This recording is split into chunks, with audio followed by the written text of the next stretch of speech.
Go for it. All right. Let's Thanks so jump in. much. Hey guys, we're gonna jump in right here. We're gonna cruise all the way down and bring it around. Oh yeah.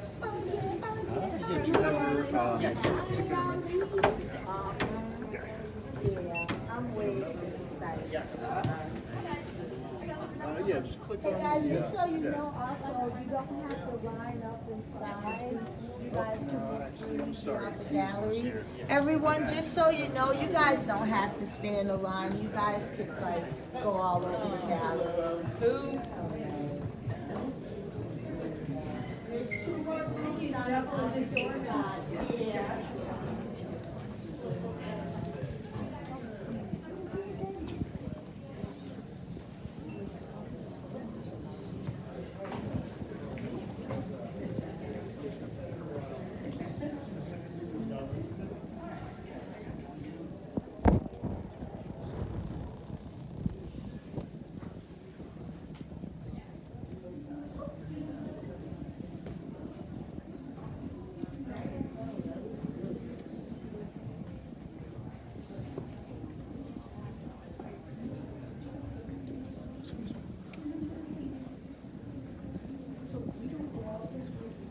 Yes, I got some track.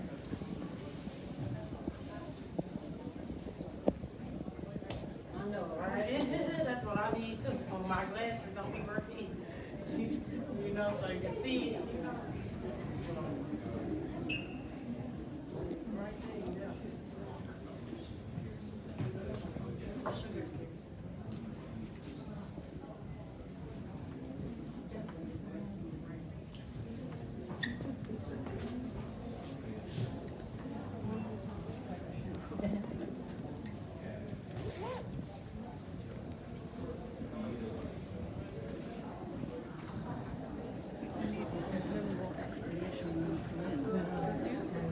Pamphlets or nothing.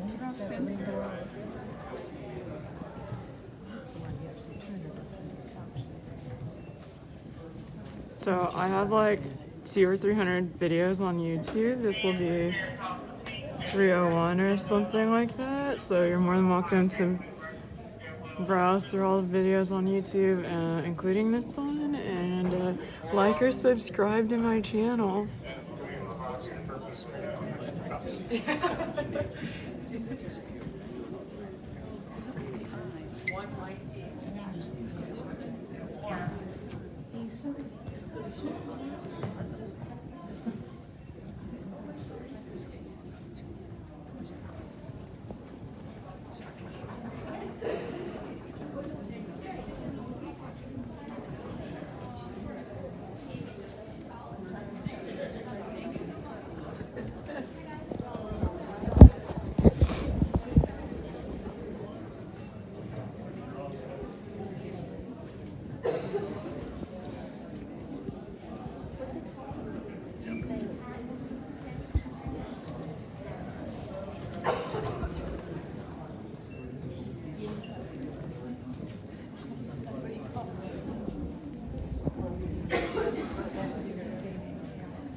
serial killer Holmes.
Right further, there's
Thanks, you too.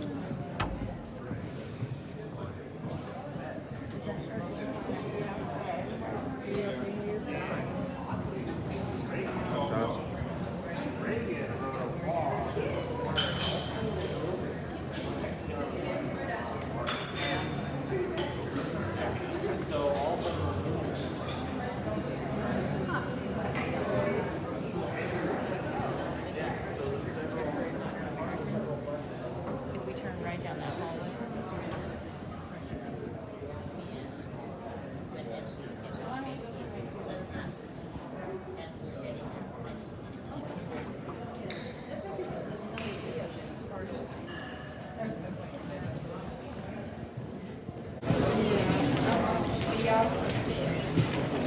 It's pretty cool.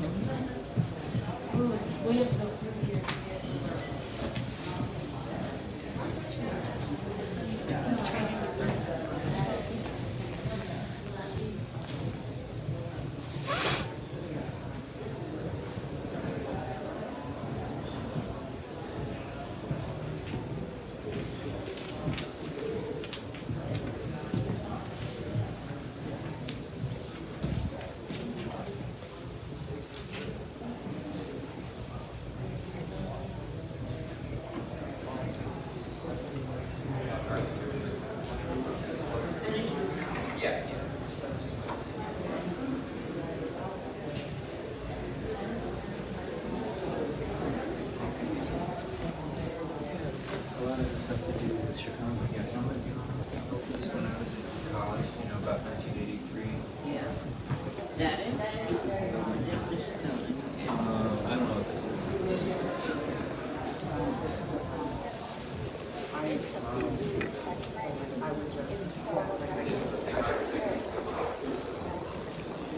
The new terminal.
fragment,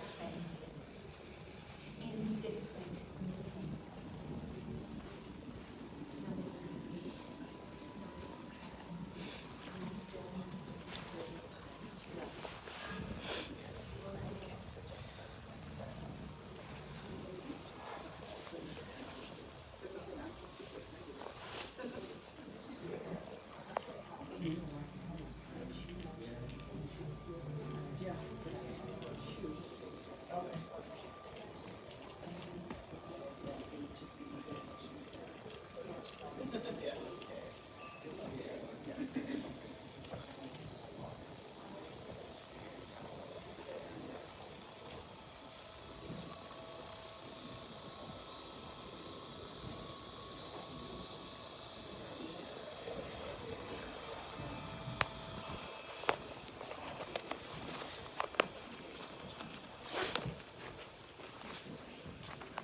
So this is like a quieter area in case you want to recap any of the art.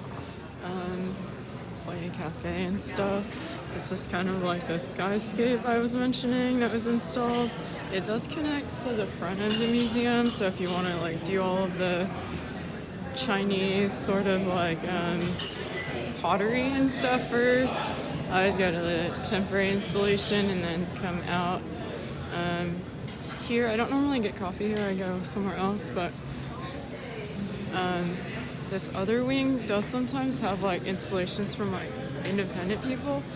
Downstairs there's like a theater that had like work from one of the students at one point, and I want to say that's not really likely because there's like 6 universities on campus or within like a mile from here, like half-mile radius. That being said, they all have like a gallery for themselves, and because of that, they don't normally use this space. The school does connect the School of the Art Institute of Chicago through like there's like I want to say it's like a exchange, gold exchange theater, and then people can rent it and have like, it's like a venue space. It's not really utilized for like that normally. Is like a conference thing, but that being said, it does connect. The students take classes there. They use their own galleries, but the installation that was downstairs in the movie area had like a local artist that went into the indigenous population, I want to say in like Latin America, and 2 women in the same village that didn't know the guy, and they had like a video with commentary about like their relationships with each other and their living arrangements. So it's kind of interesting to see, and then how it translated to American culture, if any, if at all, because it was just really contrived, considering that it was in their sort of like, even for that population, their rural area, where like they would consider those people off the grid. So it was like really interesting, but made for a really great, beautiful video because there's not a lot of like artificial lighting and stuff. So I did enjoy it for that reason. This is like another modern wing. They do have a ton of modern art here. One of the dollies is like a permanent. It's not one of my favorite pieces, but they had it and I saw it. I was like, oh, that's funny. So got like a video for you. It's probably time to shut down, but really quick. So I did point out the building that I mentioned that just bought Kelsey Permanente, which is Blue Cross Blue Shield, right? I think you can still see it right here. Trying to get it to focus. But here is like Millennium Park. It's just walking distance, and they do have like a ice rink there. And then if you ever want to listen to like music, and I want to say like Riot Fest happens in this park. Recently, though, I don't know if you guys have been paying attention to the headlines. Since the pandemic, there was like Black Lives Matter that took place. A ton of people would get arrested during the protests for that reason, which is kind of given. I mean, you kind of know that that's going to happen. But now recently, there have been a lot of shootings and gunnings. I want to say there were like maybe, and I try not to do this and look it up because it's just like snowballs for me. I want to say there was like 2,000 mass shootings meaning 15 people injured by bullets or more in case scenario in the last 5 months, and that started to kind of increase as of like pandemic. So we are going into the 4th year of the pandemic, which means like 2019 is when people were starting to go kind of stir crazy, and a lot of these reports didn't really include people who had been like directly processed either by a system that prevented them to buy it or a system in which they bought the weapon legally. So that being said, if you have a weapon, be mindful. Take the proper steps to stow it so that maybe we can prevent a couple of them, but it's unfortunate that it keeps happening here, but I'm not surprised. MSNBC is like not too far from here, ESPN, so there are some headquarters that kind of bring in some of that population of people who are interested. But anyways, I'm not going to go off too much on a tangent, just to kind of add time sensitivity to this video because it is being filmed now in 2023, so I've spent so much time in this gallery and I didn't really make any video content. It was a lot of images, and I did have like an Instagram account where I just fed like gallery tours to and take much videos, so that was maybe 2018. So 5 years ago almost. That being said, I don't want it to get muddied and kind of like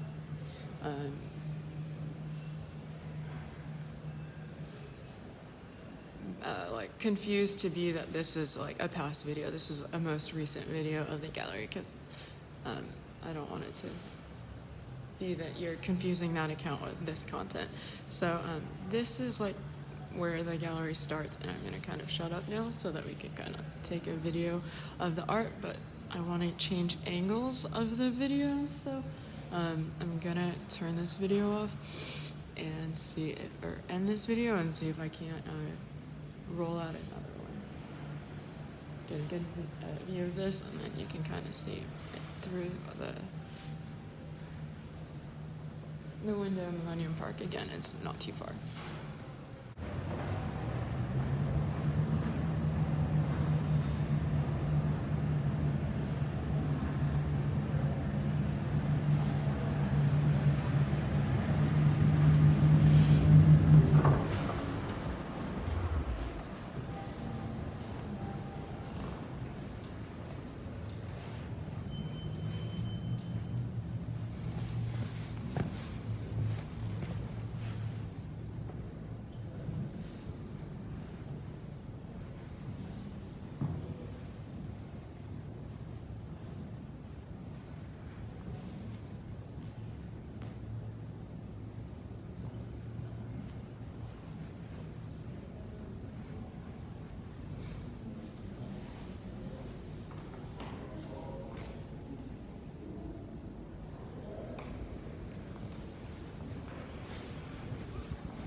Okay, so this is the stock exchange that I mentioned earlier, and that would be where the school is. So you take this hall, there's like an open face area to the park, and then it connects to the school.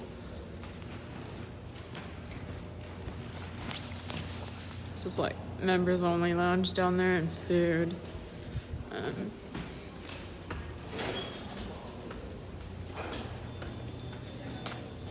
Trying to find an actual sign because it might be easier to read, but yeah.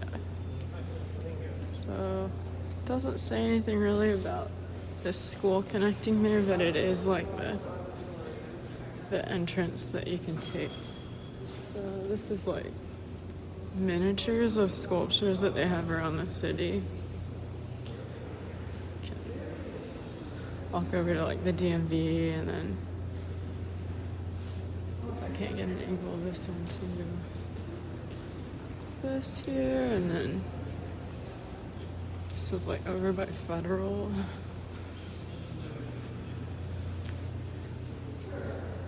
It's like pink flamingo or something like that. Okay, it's just flamingo. But yeah, it's a Calder. So if you want food or to check out the lounge, it's over here. I kept mentioning earlier. I'm not really gonna do.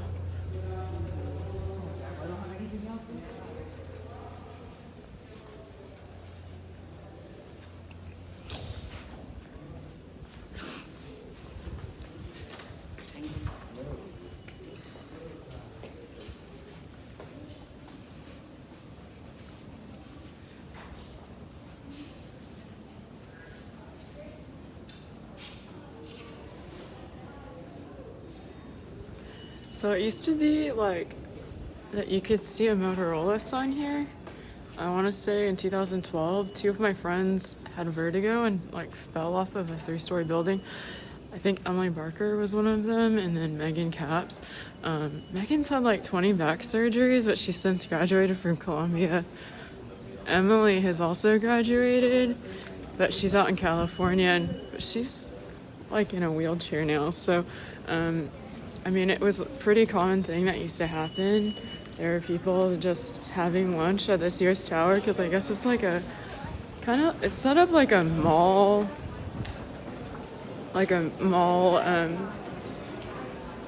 cafeteria room, sort of, so that like people in the area that work in retail can go get lunch and stuff, and then they just finish lunch like at the top of Sears Tower. It experienced vertigo, and I mean, it was witnessed to have happened several times. I want to say in 2012. So, I mean, it's like this really weird thing. In 2018, the sign was there, and I came back recently during the pandemic, and it was gone, and I just checked. It is gone, but I'm gonna go ahead. There's not photography allowed throughout the gallery, or I'm sorry, throughout the museum, so you kind of have to pay attention to the signs. I think there's one there that says you can't enter with the camera over there, but I'm gonna head through security and see if I can't get food.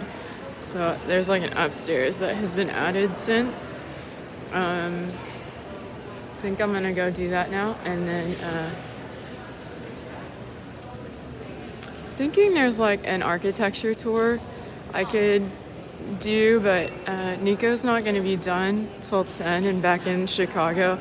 So I'm not sure what my schedule is going to be till then, but that is next on the agenda, so let's go do that. Okay, so it looks like the the skyline did get modified. The Motorola sign was removed, but I'm looking again, and it's been replaced by like a more modern font. So the format of the lettering has changed. So there was a deinstallation, I guess. I came just as they deinstalled it, and now it's reinstalled with like this more modern font, but it's also like still kind of like consolidated in this space, because you used to span the entire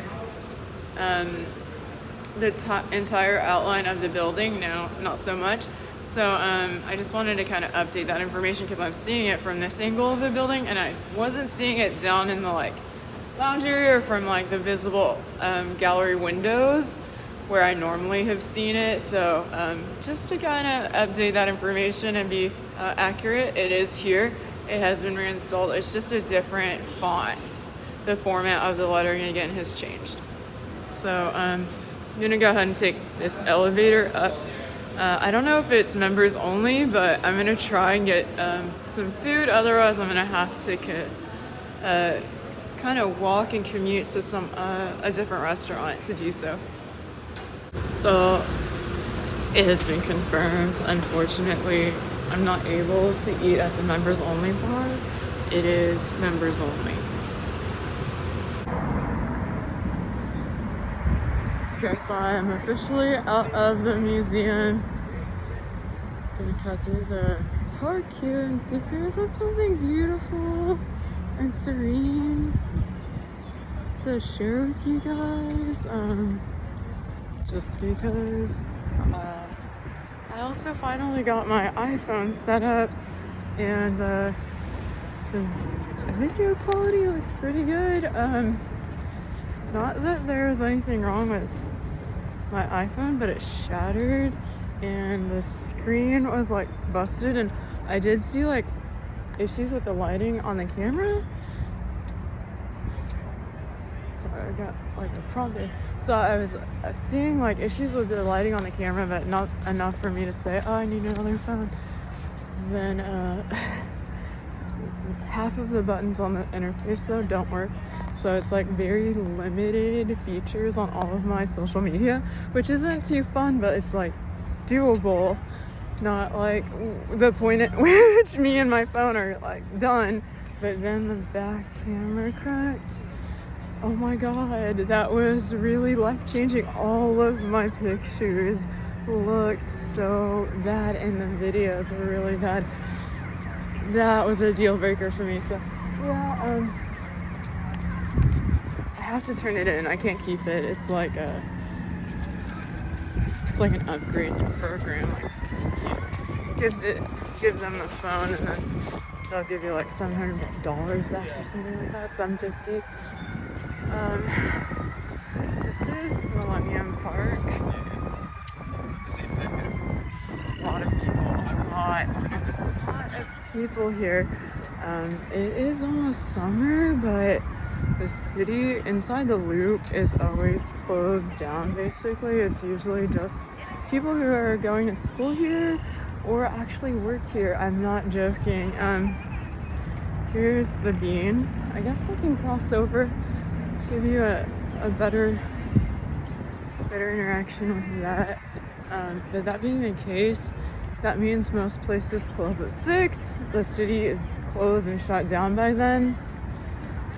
I mean, there's an exchange with retail with like the people that work here maybe during like lunch hours, because some of the people need to get a tie last minute or something, or a change of clothes. But other than that, really, like, tourism doesn't really flood the loop as much, like the way I'm seeing it today, and it's Friday. It's not Saturday or Sunday.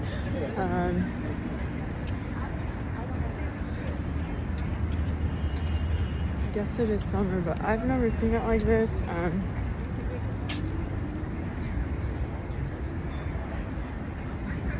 I guess I also came before the pandemic, and then the pandemic happened, and I think the city really shut down, and so did travel. I mean, I was seeing video and content of people getting on planes with just being one person on the plane, so I guess people started wanting to come to Chicago more. Here's the Bean. There's like a architectural tourist trap. There's a lot of people that want to interact with it, and I guess I should get like a video of me front facing. I'm gonna have to play with the camera and figure out how to change the camera while I'm recording.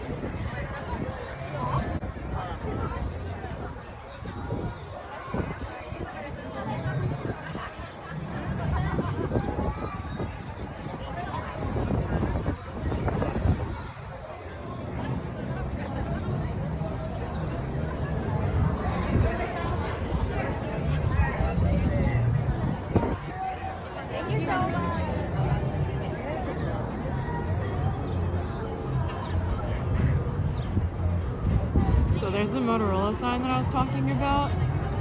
One of the features on this phone is that you can super zoom, so I'm interested in that, and I just got like a really good visual of this one. So now this is like a wider pan.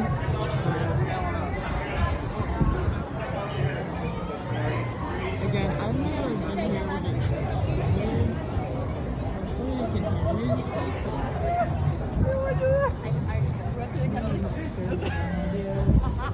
How did you get this out? Quality is on this phone yet. It's like my first time using it. But you can tell already from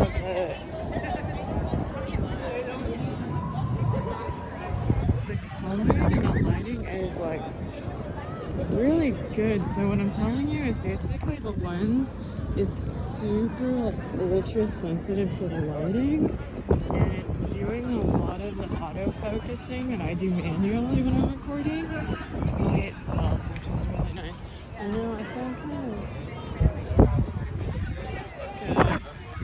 of dense. Oh yeah, there's probably. Anyways, we're going to playing Saturday, so I came in and factored in like an extra day of travel because I came on the train and I wasn't sure what that was gonna look like, because sometimes things get canceled, and if it gets canceled, it's factoring in a 24-hour delay at least, just knowing my luck. But that wasn't the case. I didn't get delayed too much, and the show is this Saturday. Tickets were really fairly priced. I mean, I got 7th row tickets for like $100, which isn't too bad. And now that that's done, I was looking online to see if, because I had also factored in if I missed the train entirely, commuted, and then got here last minute and missed the show, if I came in a day late, I'd still be able to buy a ticket last minute and make it to the show on the 7th. So I have that plan, but I'm gonna go to the Amtrak and get it adjusted back probably. This is, I want to say, where my friend Collins used to live. His dad was CIA and had him living at this Radisson Blu. I might have to go through these buildings a little bit, but we had a really nice suite. Not too far from here. We're gonna break and go this way.